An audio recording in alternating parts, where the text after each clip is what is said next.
Hello friends, welcome to Ramya channel. இன்றைக்கி நம்ம என்ன ரெசிபி பார்க்க போகிறோன்னா, ஒரு குழம்பு ரெசிபி தாங்க பார்க்க போகிறோம். வெண்டைக்காயை வச்சு டிஃப்ரெண்ட்டாக ஒரு குழம்பு வைக்க போகிறோம். அந்த குழம்பு எப்படி வைக்கணும்னு பார்க்கலாம். வாங்க வீடியோக்குள்ளே போகலாம். குழம்பு வைக்கிறதுக்கு ஃபஸ்ட்டு ஒரு கடாய் அடுப்பில் வச்சுக்கலாம். நல்லா சூடானதும் ஆயில் ஆட் பண்ணிக்கலாம். ஆயில் நல்லா சூடாகட்டும். இப்போ நான் 200 கிராம் அளவுக்கு சின்ன வெங்காயம், சாம்பார் வெங்காயம் ஆட் பண்ணிக்கிறேன். சாம்பார் வெங்காயம் ஆட் பண்ணுங்கள், அப்போ தான் அரைச்சி வைக்கிற குழம்பு எல்லாமே டேஸ்ட்டாக இருக்கும். பச்சை வெங்காயம் வாங்கி ஆட் பண்ணிங்கன்னா இனிச்சிட்ருக்கும் குழம்பு. நல்லா ஃப்ரை ஆகட்டும். நல்லா கலர் சேஞ்ச் ஆகிடுச்சு. இப்போ இது கூடயே ஒரு சின்ன சைஸ் தக்காளியாக ஆட் பண்ணிக்கிறேன். தக்காளி நீங்கள் நிறையா சேர்த்த வேணாம், சின்ன சைஸ் தக்காளியாக பார்த்து ஆட் பண்ணிக்கோங்க. இதுவும் நல்லா வதங்கட்டும். வெங்காயமும் தக்காளியும் நல்லா வதங்கட்டும் எண்ணெயிலேயே.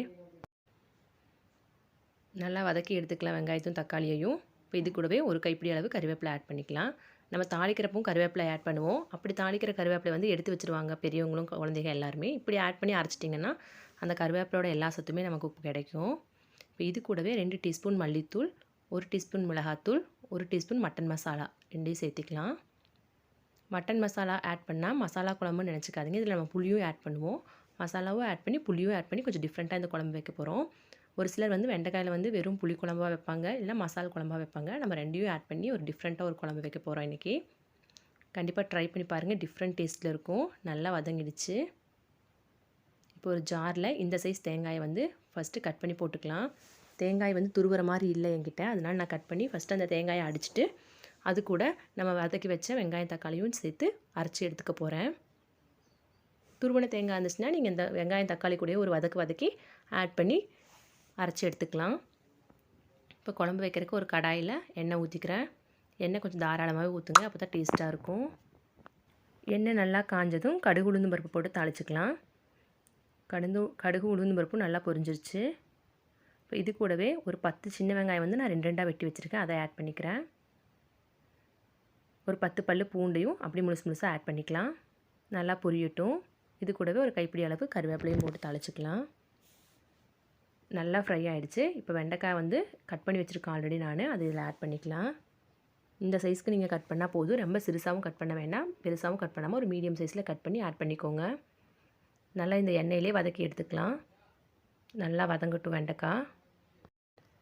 வெண்டைக்காய் நல்லா வதங்கிடுச்சு. இப்போ நம்ம அரைச்சி வச்ச வெங்காயம் தக்காளி விழுது இருக்கு இல்லையா, அதை ஆட் பண்ணிக்கலாம். ஜாரில் நல்லா தண்ணி ஊற்றி கழுவியும் அதையும் அப்படியே ஆட் பண்ணிக்கலாம். நிறைய கெட்டியாக நான் அரைச்சிட்டேன், அதனால் தண்ணி 2 டைம் ஆட் பண்ணி ஜாரை கழுவியும் அதிலே ஊற்றிக்கிட்டேன். பாருங்கள் ரொம்ப கெட்டியாக இருக்குது. நம்ம தண்ணி ஆட் பண்ணிக்கலாம். நல்ல ஒரு கொதி வந்துடுச்சு. இதுக்கப்புறம் நான் ஒரு செம்பில் ஒரு அரை செம்பு அளவுக்கு வந்து தண்ணி ஊற்றுறேன். அதாவது 100 ml அளவுக்கு நான் தண்ணி ஆட் பண்ணிக்கிட்டேன்.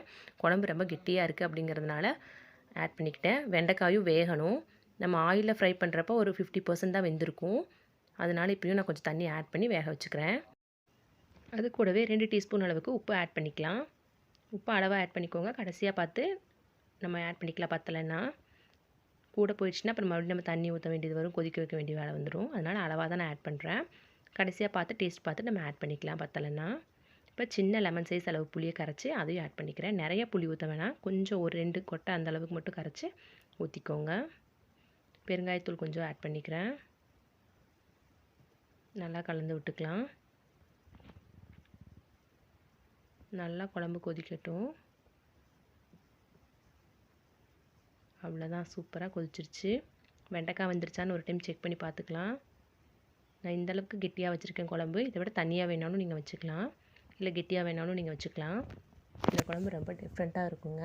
மசாலாவும் ஆட் பண்ணியிருக்கோம், புளியும் ஆட் பண்ணியிருக்கோம். அதனால கொஞ்சம் டேஸ்ட் வந்து டிஃப்ரெண்ட்டாக இருக்கும். கண்டிப்பாக ட்ரை பண்ணி பாருங்கள்.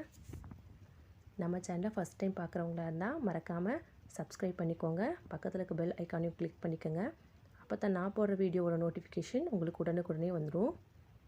இந்த வீடியோவோடவே இந்த குழம்போட நான் என்ன இன்றைக்கி லஞ்ச் பண்ணேன் அதையும் நான் உங்களுக்கு காட்டுறேன். இன்றைக்கி வந்து சுட சுட சாப்பாடு, அது கூட நம்ம வெண்டைக்காய் மசாலா புளி ஊற்றின வெண்டைக்காய் குழம்பு. பாருங்கள், சூப்பராக கெட்டியாக சூப்பராக வந்துருச்சு.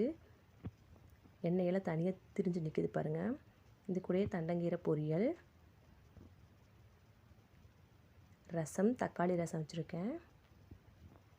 அது கூடயே தயிர், கெட்டி தயிர். இவ்வளோதாங்க இன்னத்த லஞ்ச் மெனுவும். இந்த வீடியோ உங்களுக்கு கண்டிப்பாக பிடிச்சிருக்கும்னு நினைக்கிறேன். பிடிச்சிருந்தா லைக் பண்ணுங்கள், ஷேர் பண்ணுங்கள், கமெண்ட் பண்ணுங்கள். மறக்காமல் நம்ம ரம்யா சேனலை சப்ஸ்கிரைப் பண்ணிவிடுங்க. தேங்க்யூ.